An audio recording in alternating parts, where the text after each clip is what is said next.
Hello, Professor Levitt. It's great to have you here in our interview. Before we start talking about coronavirus, can you just give us a brief idea of who you are, what you do, and what brought your attention to the Wuhan coronavirus outbreak and what piqued your interests? Okay, great. So I'm a research scientist. I've been a research scientist for over 50 years. Right now, or at least for the last 30 years or so, I've been at Stanford University in California. I work on computational biology, which is to use computers to understand complicated biological molecules and other situations.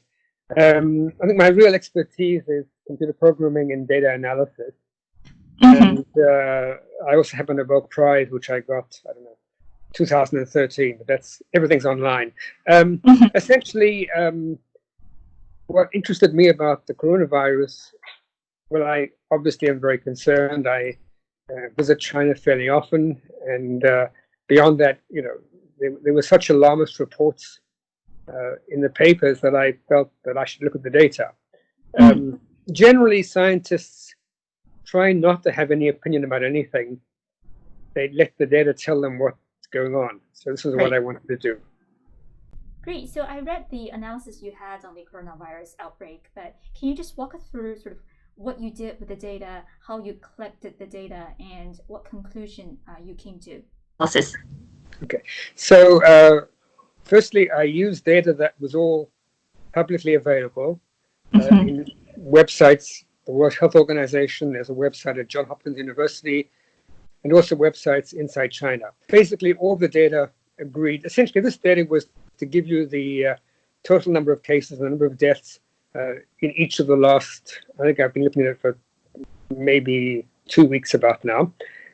Plus, there were also websites that gave more specific data about the number of cases and deaths in different cities and different provinces, and I specifically looked at different cities in Hubei.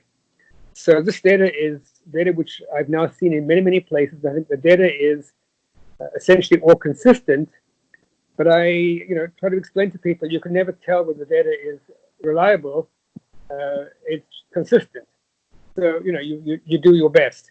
And I tend as a scientist to believe the data until proven otherwise. So taking this data, one of the things I noticed very, very early on, and I've probably been, as I said, I've been, at least it's close to 2 weeks, probably from the 22nd or 23rd of January. But to notice that the death rate in Hubei was much, much higher than the death rate out of Hubei. And this was surprising to me. Specifically also because people had said, there were cases elsewhere in China and also cases elsewhere in the world, but very, very few people were dying outside Hubei. And I was puzzled by this. I was also puzzled because people had written something like 5 million people had actually left Hubei before the quarantine. Right. And if these people had been affected, you'd expect them to be, dying at the same rate. So basically, then looking at the data more clearly, I realized that the death rate in Hubei is about 15 times higher than the death rate out of Hubei. Although the numbers are quite high, the number of cases is now over 20,000.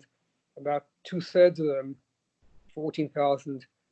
Are in the Hubei area and about 7,000 out of the Hubei area.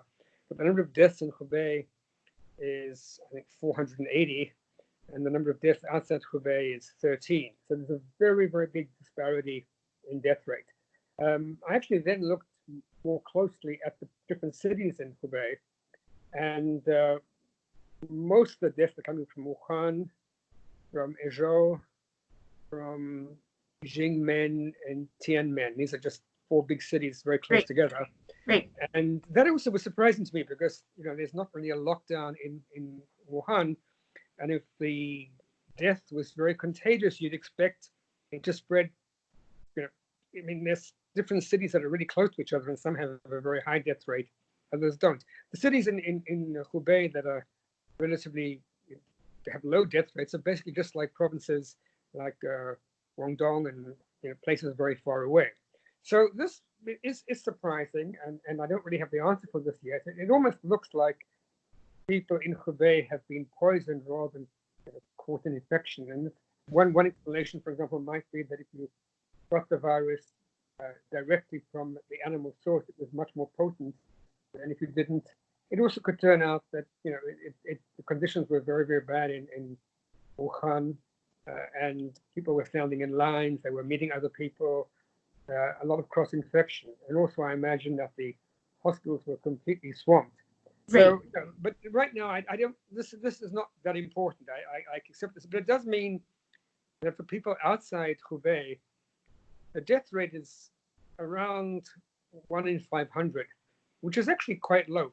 Influenza, just regular influenza, has a death rate of about 1 in 1,000. So it's not that much different. Again, it depends on who you're looking at, but I mean, every year hundreds of thousands of people die from regular influenza. A lot of them are hospitalized. Of those that are hospitalized, about 10% die. So regular influenza is dangerous. I'm not saying it's not dangerous, but no one panics and shuts down borders because of influenza. So basically, but then I sort of started to think, well, you can't stop people panicking, and the world has gone into a panic mode. Is there any signs that this is going to end? And I decided, in order to say whether things are ending, you could look at whether the number of cases is getting smaller, or you could look at whether the number of deaths is getting smaller. Obviously, the total number of deaths is always increasing, but the added deaths. And I chose to look at I looked at both sets of data in what I sent you, but basically the number of cases is going up and down. Some days there are a lot of more cases, other days less cases. It probably depends on reporting. Whereas the number of deaths looks like it's a more reliable number. There's a much smaller number, and if somebody dies, very clear cut. Right. So it looks like the number of deaths is still increasing, but it's increasing more and more slowly. So basically, the percentage increase, specifically if one looks at the total number of deaths, a week ago, from one day to the next, the number of deaths was increasing by about 30%. Right. Whereas today, the number of deaths increased by 15%. So this is a big, and then in between the numbers are also dropping. So this suggests that slowly, the increase is getting slower and slower. And if the number of deaths today is exactly the same as the number of deaths yesterday, that means there's basically no increase, because we're just looking at the total number.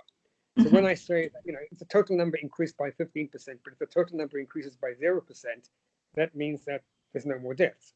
So it looks to me like we're going to see within the next week or so quite clear a massive slowdown.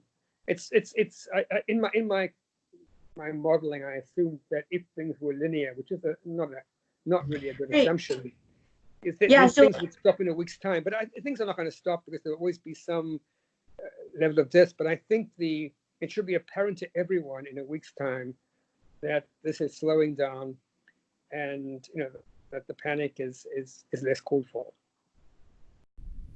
So I have a couple of questions, regarding the methodology of the analysis you put out. You are looking at the second derivative, or the inflection point of the cumulative death curve, but you seems to be imposing this linear assumption on the on the ratio of change. But in your analysis, you pointed out that the initial data seems to be noisy, and then you have 5 or 6 or even 10 data points that seem to be closely aligned on a linear line. But 5 or 6 data points is still small, right? Agree with you completely. I mean, I'm also glad to hear you speak mathematics. But basically, when I did the analysis the first time, I actually had 4 data points, and they were very, very linear. And then the next day went up a bit, and then it went down a bit. But today actually went down a lot. So basically, it doesn't. I think the important thing is that the trend is decreasing, and there's no doubt about that. Right. I actually looked at the same thing. I went back and I looked at the data for SARS, and did exactly the same analysis for SARS. And it turned out that there was a period where things were getting less and less and less, and suddenly they flared up again.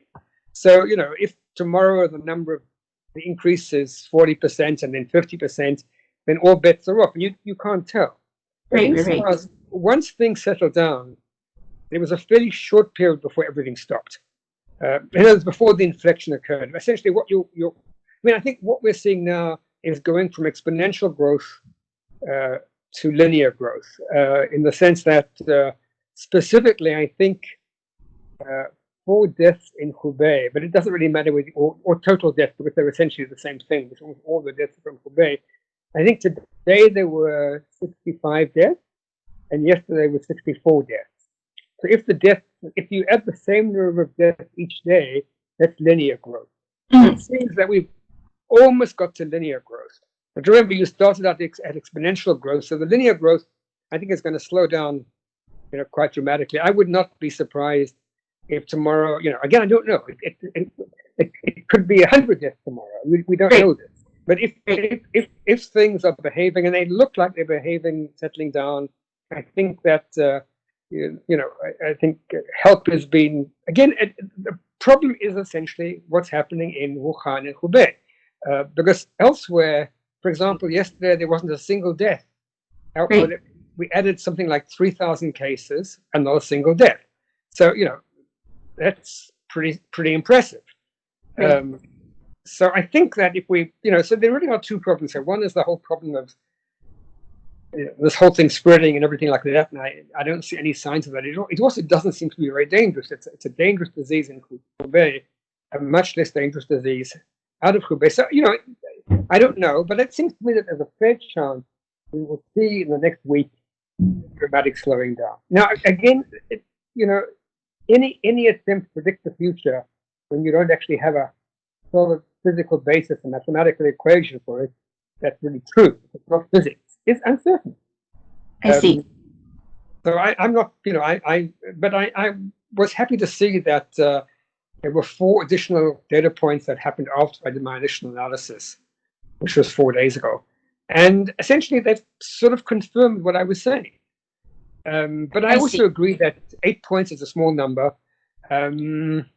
It's. I also felt that it's interesting that when people were saying things about leading to a great deal of panic, there was a paper in Lancet, I think, where they said that transmission was definitely possible to somebody who had no symptoms, and they had to withdraw the paper.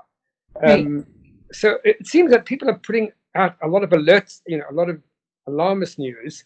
And, I'm not sure what I'm saying is perfectly correct, but I think it's a perfectly fair reading of the numbers. So yeah, before we move on, I actually have a couple of pushbacks to your analysis, right? So, in your analysis, the data is based off sort of the hospital release data, right, coming from the Chinese side. But, at least from on the ground medical workers, it seems to be the case that a lot of the cases just don't show up in the official data. It could be that the medical facilities are so overcrowded. So, even though people have the coronavirus, but they never went to the hospital and never got diagnosed.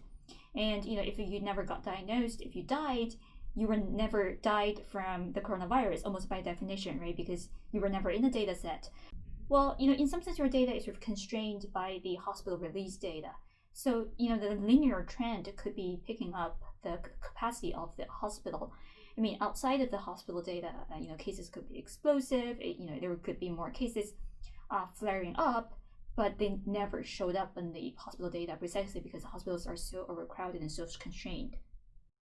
So could that be a blind spot in your analysis? Well, I think there's 2 blind spots. The blind spot that you raise of people dying and not knowing it's coronavirus, I think it's actually very easy, if they wanted to, it's very easy to test somebody who's died to see what they died from.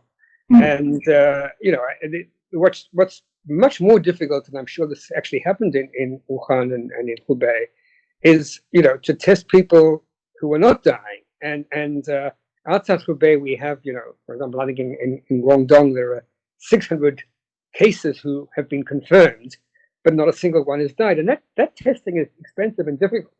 How do you identify the people? They've got to say they're not feeling well, maybe by temperature. So I think that in Hubei, there's been a vast underestimate of the number of people who have the disease. So that would somewhat compensate for the death rate. I mean, if the number of people in Hubei is with the disease is 20,000, or 100,000. So I don't know. I mean, what you're saying could be, except that there's another argument would be that let's just imagine, and I don't really know enough about this, but I did read that 5 million people left Hubei.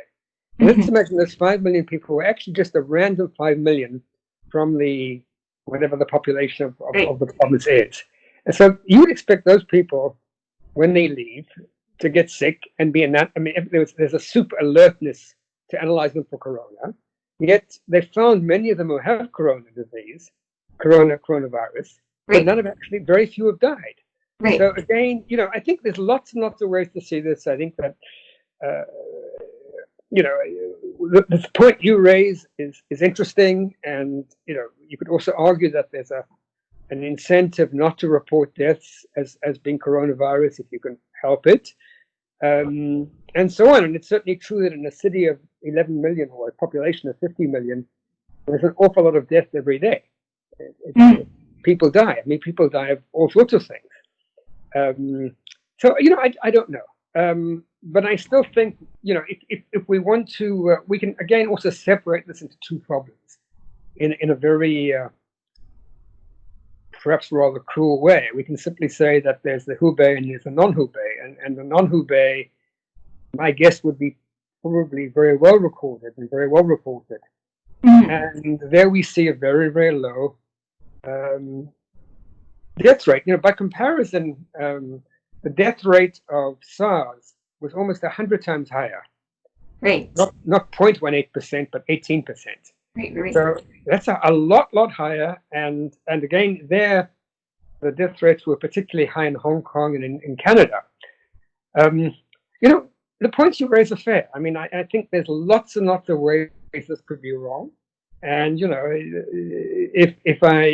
but I actually did want, after reading all the reports that virus is really out of a germ warfare research and things like that, this is not SARS. And whatever we're seeing here is when SARS got to Hong Kong, where it didn't originate in Hong Kong, it killed 17% of the patients who got sick. Right.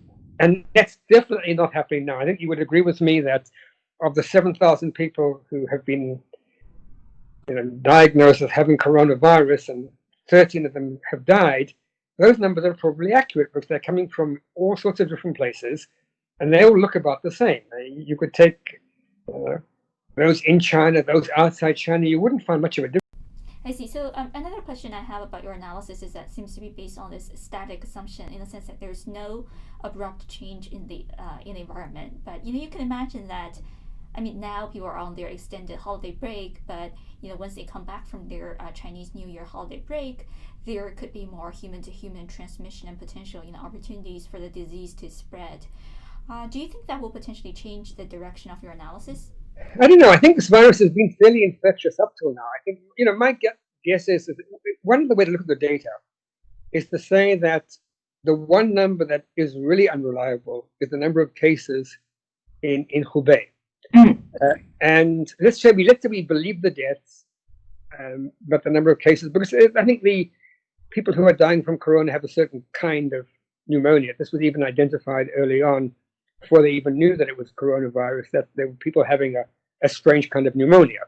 So, but it means that the actual, if there are 450 deaths in Hubei, and if you take the death rate as being 1 in 500, that's like 200,000 people who actually were infected in Hubei.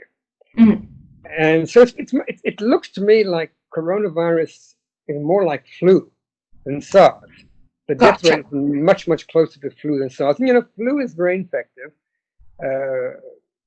H1N1 killed a lot of people, a few 100,000, but it's infected almost the whole world. So I don't know. I think that people have also told me that coronaviruses don't really like producing themselves in human populations. They tend to die out. We'll see. These are all unknowns. There are lots and lots of unknowns here. I see. And I'm being maybe naive and just taking the data, believing it, and looking at what it's saying. And it is saying something, but it may be naive. I see. But I guess in situations like this, it's understandable for people to get panicky. But I also wanted to talk briefly about international community's response to this. It seems pretty dramatic. More than 60 countries have issued various kinds of travel bans, to China. Do you think those measures are political in nature, or do you think they are sort of done for good valid scientific reasons? I really don't know. I'm trying very, very hard as a scientist to simply look at the numbers, and I don't think any of the numbers indicate that. But I think that this may be a memory of SARS. It may be that people don't realize that 0.2% is a lot less than 20%. And most people, in fact, have been focusing on the average death rate, but it's not really fair to average 3% and 0.2%.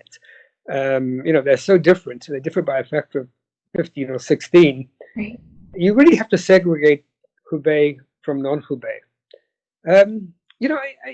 All of these things are possible. I actually think the fact that if you actually look at there are 17 cities in Hubei that have been tracked.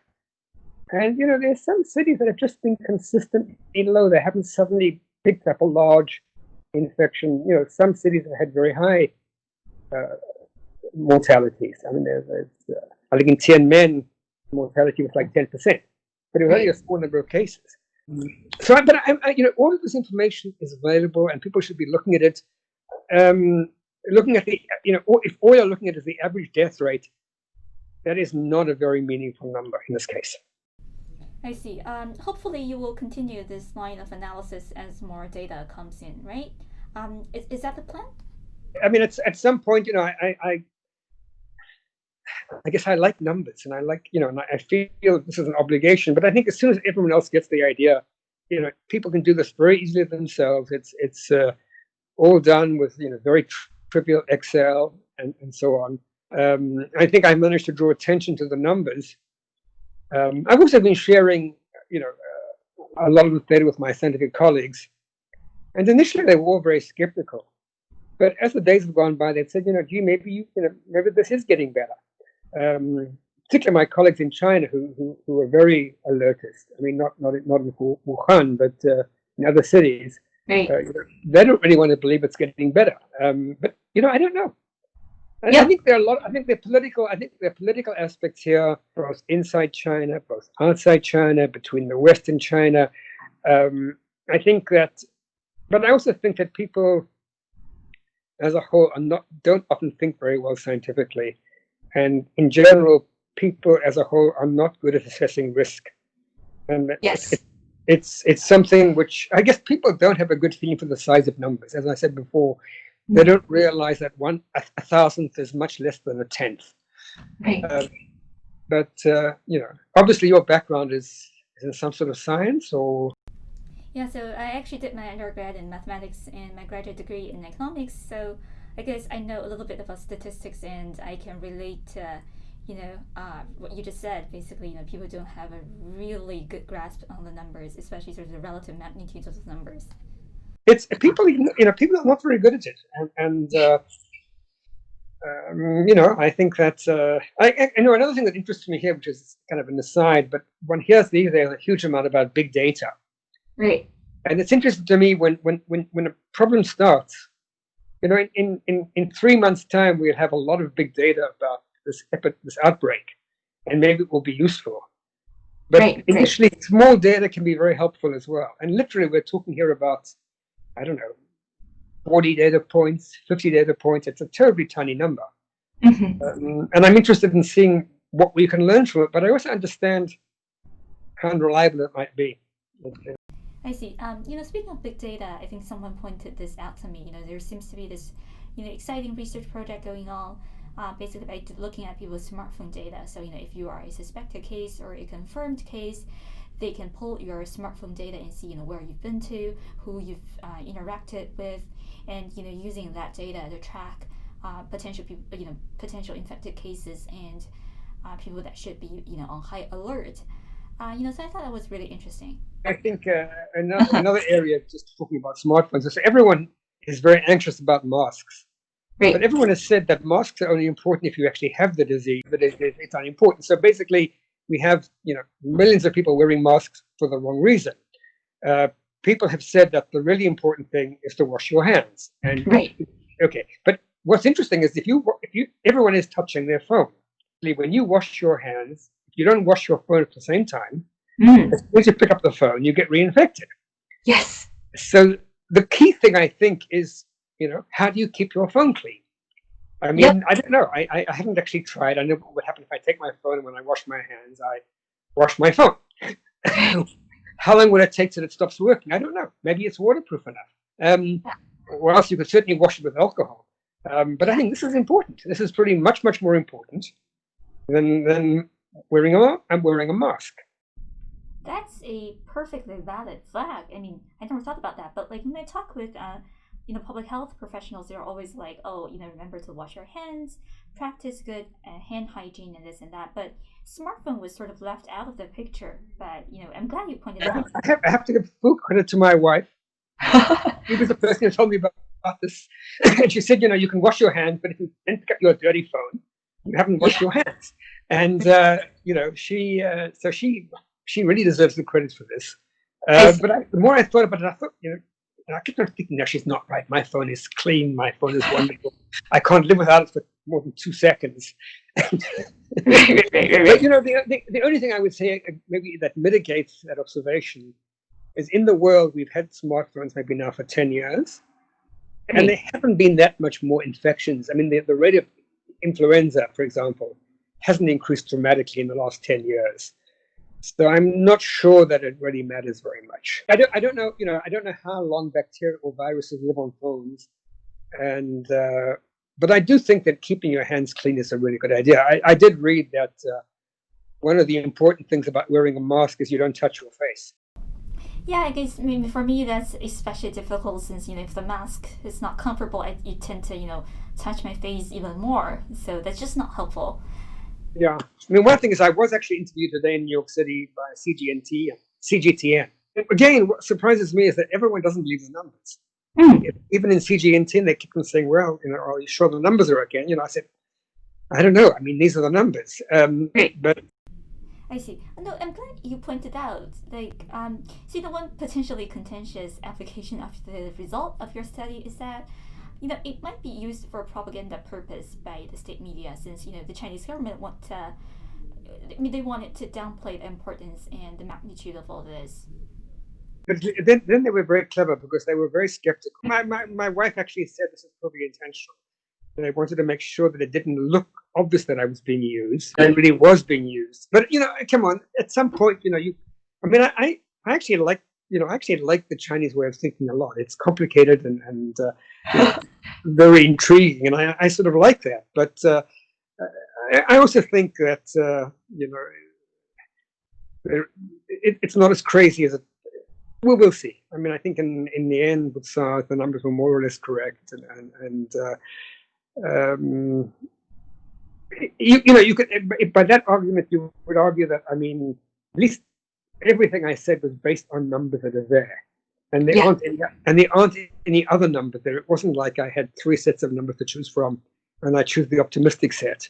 Right. I mean, by any measure, the death rates are going down. Now, that could be because they're finding more cases that they wouldn't have found in the past, and not reporting deaths. But once you start to say that, you could actually say that the number of deaths in Wuhan were really 100 times higher. And they've been all hidden, and it doesn't make sense. It may be true, but then I think the good thing here is we definitely know that of the 7,000 cases, well, I don't know. I don't believe in these conspiracy theory things. People said this was a virus from germ warfare. Yeah. I mean, in that case, it was particularly unsuccessful germ warfare because it isn't a very powerful virus. It's well known in virology that the viruses that kill people don't spread very quickly, and the viruses that do least damage spread very quickly.